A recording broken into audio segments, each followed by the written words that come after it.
Hi friends, move to our next question, that is question number 14. cosec a plus sin a multiply by cosec a minus sin a. ये है आपका LHS और आपको RHS में क्या लाना है cot² a plus cos² a, right.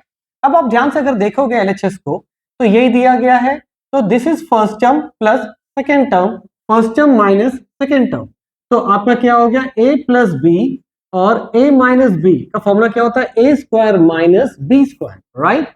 अब देखिए तो यहां पे लिख सकते हैं cosec square A minus sine square A, fair enough.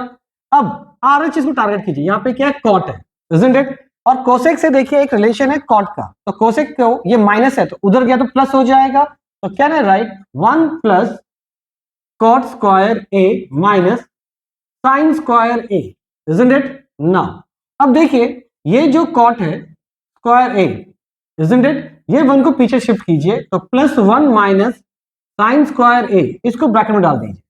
अब देखिए इस फॉर्मूला को अगर मॉडिफाइड करते हैं तो यहां पे क्या हो जाएगा, ये साइन स्क्वायर को पीछे भेज दिए तो ये हो जाएगा 1 माइनस साइन स्क्वायर थीटा, ठीक है।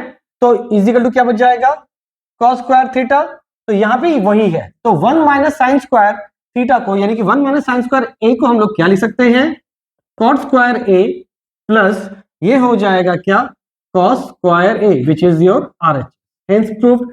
होप ये आपको वीडियो समझ में आया होगा, तो ये अगर आपको अच्छा लगा तो लाइक कीजिए, शेयर कीजिए और सब्सक्राइब कीजिए। Thank you.